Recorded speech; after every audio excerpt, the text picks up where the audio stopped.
Sa vin ni rum chin mo Bay dong in I chap chin mo Lal I swa mangay na chuan ang magse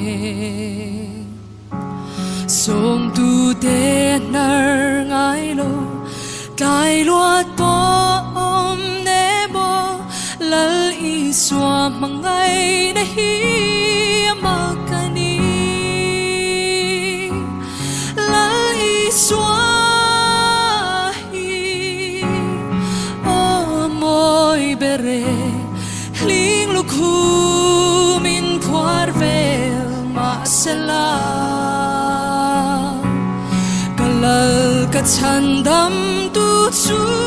Kafakang sa tuan tengi Hallelujah Tiing kafakang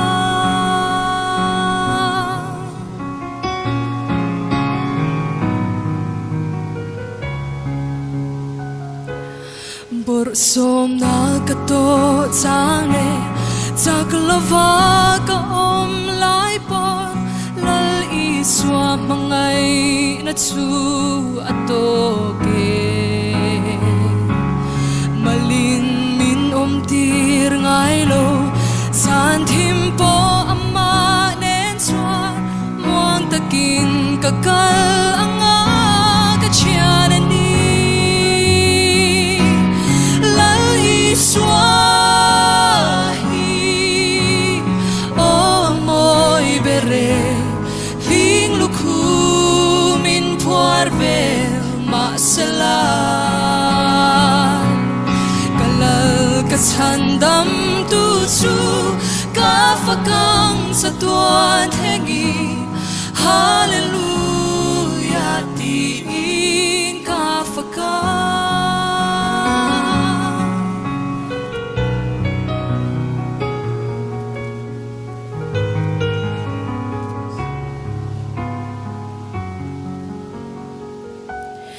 Indang reng kangay tolo I mangay inakut sao hi O isu katana to kovela Van mun moy katen tengi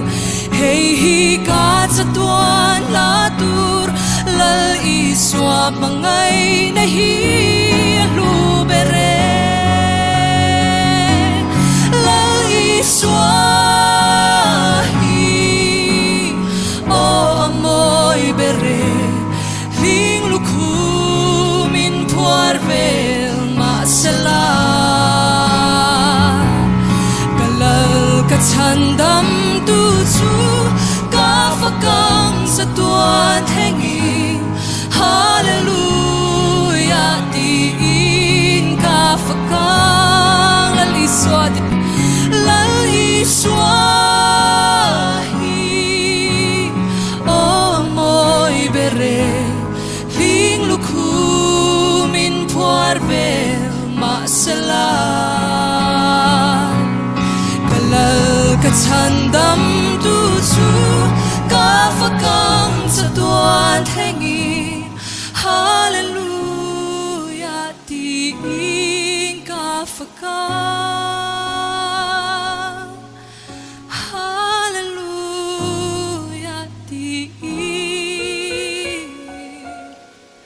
Kafakang